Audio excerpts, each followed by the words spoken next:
Right, ఇక ఇదే అంశానికి సంబంధించి పూర్తి అప్డేట్స్ వరంగల్ నుంచి మా ప్రతినిధి రవికాంత్ లైవ్లో అందిస్తారు. రవికాంత్, చెప్పండి, ఈరోజు స్పీకర్ ఇద్దరు ఎమ్మెల్యేలకు ఆధారాలున్న క్లీన్ చిట్ ఇవ్వడం జరిగింది.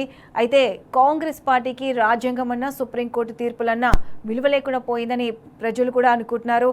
అయితే పూర్తిగా వరంగల్లో కూడా ప్రజల విశ్వాసాన్ని కూడా కోల్పోయినట్లు తెలుస్తుంది. సో దీనిపై ప్రజలు ఏ విధంగా స్పందిస్తున్నారు? పూర్తి అప్డేట్స్ ఏంటి? పూర్తిగా బీఆర్ఎస్ బీఫామ్పై గెలిచినటువంటి 10 మంది ఎమ్మెల్యేలు పార్టీ ఫిరాయించినటువంటి సందర్భంలో ముఖ్యంగా ఇద్దరు ఎమ్మెల్యేలు ఇటు కడియం శ్రీహరి, దానం నాగేందర్కి సంబంధించి వీళ్ళ మీద వేటు పడుతుందని అంతా అనుకున్నారు. అదే తుది నిర్ణయంగా ఉంటుందని భావించినటువంటి పరిస్థితుల్లో ఇవాళ స్పీకర్ తీసుకున్న నిర్ణయం పట్ల ప్రజల్లో పూర్తి స్థాయిలో వ్యతిరేకత కనిపిస్తూ ఉన్నటువంటి సందర్భం. ప్రజాస్వామిక వాదులు కూడా అదే అంశాన్ని చెప్తున్నటువంటి పరిస్థితి. పూర్తిగా దానం నాగేందర్ కాంగ్రెస్ బీఫామ్ మీద ఎంపీగా పోటీ చేసినటువంటి పరిస్థితి. అదేవిధంగా కడియం శ్రీహరి తన కూతురికి ఎంపీ టికెట్ ఇప్పించడంతో పాటు పూర్తి స్థాయిలో ఆమె తరఫున ప్రచారం చేసినటువంటి పరిస్థితి. దానికి సంబంధించినటువంటి ఆధారాలు ఉన్నా కూడా స్పీకర్ చర్యలు తీసుకున్నటువంటి సందర్భం. ఇదంతా కూడా ప్రజాస్వామ్యంపై దాడిగానే అభివర్ణిస్తున్నటువంటి సందర్భం మనకు కనిపిస్తూ ఉంది. మనతో పాటు తాటికొండ రాజా ఉన్నారు, మాజీ ఉప ముఖ్యమంత్రి. ఈ నిర్ణయాన్ని క్లీన్ చీట్గా ఇచ్చినటువంటి ఈ నిర్ణయాన్ని ఎట్లా చూస్తున్నారు? ఇది మొదటి నుండి ఎక్స్పెక్ట్ చేస్తున్నది, అంటే ఇట్లనే తీర్పు వస్తుంది అనుకున్నాం. ఎందుకంటే 8 మందికి ఎప్పుడైతే అనర్హత వేటు వేయలేదో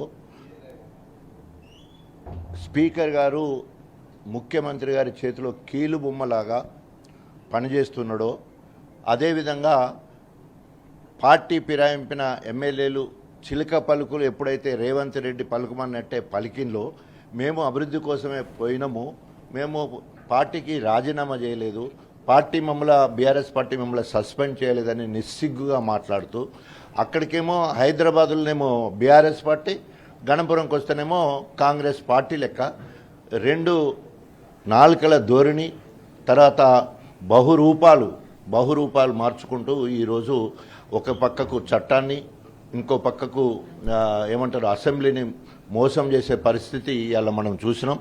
ఈరోజు ఆయనకి ఇచ్చింది, ఆయన అనుకుంటుండు క్లీన్ చిట్ అంటున్నాడు కదా, నీకు దమ్ము ధైర్యం ఉండేది ఉంటే మరి రేపటి నుంచి వెళ్ళి బీఆర్ఎస్ కండు వేసుకొని తిరగాలి. మరి అంతే కదా, మరి మేము ఆహ్వానిస్తున్నాం.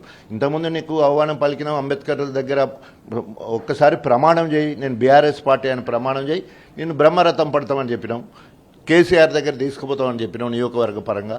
లేదు కాంగ్రెస్ అంటే రాజీనామా చేసిరా, నువ్వు తేల్చుకుందామని చెప్పేసి కూడా మాట్లాడడం జరిగింది. సో ఏదైనా కూడా ఈరోజు పార్టీ ఫిరాయించిన ఎమ్మెల్యేలందరికీ కూడా తెలుసు వాళ్ళు ఎంత తప్పు చేస్తున్నారో, ఎంత అక్రమార్గంగా పదవుల్లో కొనసాగుతున్నారో. ఎక్కడ చూసినా కూడా వాళ్ళకి నిరసనలు ఎదురవుతూ ఉన్నాయి. సో ఆ నిరసనల మధ్యలో నా గర్కా నా ఘాట్కా అంటే ఇటు కాంగ్రెస్ కాలేకపోతున్నారు, కాంగ్రెస్తో మింగిల్ గాలి తిరగలేకపోతూ ఉన్నారు. అదేవిధంగా బీఆర్ఎస్లు దగ్గరికి రానిచ్చే పరిస్థితి లేదు. ఉదాహరణకి మన జీవన్ రెడ్డి గారు చూడండి, ఇక్కడ డాక్టర్ సంజయ్ కూడా క్లీన్ చిట్ ఇచ్చాను. తెల్లారులైతే ఏం చేయాలా అని తోయని పరిస్థితి. కుడిదిలో పడ్డ ఎలకల లెక్క కింద పడి కొట్లాడుతున్నారు, పడిపోతున్న పరిస్థితి కనబడుతూ ఉన్నది. వాళ్ళు ఊపిరాడని పరిస్థితి ఉన్నది.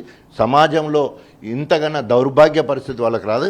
ఇప్పటికైనా ఈ 10 మంది ఒక నిర్ణయం తీసుకొని, ఒక కార్యక్రమం చేసుకొని, నైతిక విలువలు ఉండేది ఉంటే, రాజ్యాంగం మీద గౌరవం ఉండేది ఉంటే, ప్రజాస్వామ్యం మీద గౌరవం ఉంటే, మీరు తీసుకున్న నిర్ణయం కరెక్ట్ ఏది ఉంటే రాజీనామాకు కట్టుబడి మీ మాటలకు కట్టుబడి వెంటనే రాజీనామా చేయండి. ప్రజా తీర్పు కోసం మీరు ప్రజల్లోకి వెళ్ళండి. ఒకవేళ మీరు గెలిచేది ఉంటే మళ్ళీ ఎలక్షన్లు వచ్చే వరకు మీ జోలికి రాము, లేకపోతే మీరు రాజీనామా చేసే వరకు వెంటాడతాం, అవసరమైతే కోర్టులలో కూడా తెలుసుకోవడానికి సిద్ధం. నేను ఇంకా బీఆర్ఎస్ పార్టీలోనే కొనసాగుతున్న కాంగ్రెస్ పార్టీతో కలిసి పనిచేస్తున్నాను. కాసేపటి క్రితం కూడా హైదరాబాద్లో మీడియాతో మాట్లాడినటువంటి పరిస్థితి. ఈ వ్యాఖ్యలు ఎట్లా చూడాల్సి ఉంటుంది? ఇక్కడ స్టేషన్ గన్పూర్కి వచ్చినటువంటి పరిస్థితుల్లో బీఆర్ఎస్ కార్యక్రమాల్లో పాల్గొనాలని మీరు కోరుతారా? ఎట్లా ఉంటుంది పరిస్థితి? ఇప్పుడు కేసీఆర్ గారి నాయకత్వంలో, కేటీ రామారావు గారి మార్గదర్శకంలో తప్పకుండా వాళ్ళను వాళ్ళను 6 సంవత్సరాల వేటు వాళ్ళ మీద పడే వరకు తప్పకుండా చట్టపరంగా కొట్లాడతామని చెప్పేసి ఇప్పటికే కేటీ రామారావు గారు మాట్లాడడం జరిగింది. ఇప్పటివరకు వచ్చిన తీర్పు ఏదైతే ఉందో ఆ తీర్పు రేవంత్ రెడ్డి రాసిచ్చిన తీర్పును ప్రసాద్ కుమార్ గారు స్పీకర్గా ఉండి చదువుతున్నారు. సో ఒక ట్రిబ్యునల్గా చేయాల్సిన పని ఆయన చేయట్లేదు. సో రాజ్యాంగ పరిధిలో ఉన్న ఆ పోస్టుకు అవమానకరంగా, అప్రజాస్వామికంగా ఇవాళ తీర్పిచ్చిండు. కాబట్టి తప్పకుండా ఇదంతా కూడా ఆయన చరిత్రలో బ్లాక్ డేగా మిగిలిపోతుంది. ఎవరు ప్రసాద్ కుమార్ స్పీకర్గా ఇచ్చిన తీర్పు తప్పకుండా బ్లాక్ డేగా మొత్తం చరిత్రలో మిగిలిపోతుంది. తప్పకుండా రేపు రాబోయే రోజుల్లో ప్రజా తీర్పుకి ఎవరైనా కట్టుబడి ఉండాలి. ఆయన వ్యక్తిగతంగా ఆయన కూడా నష్టపోతాడు. తర్వాత ఈ ఫిరాయింపిన ఎమ్మెల్యేలకు తప్పకుండా కోర్టులో చుక్క ఎదురవుతుంది తప్పకుండా.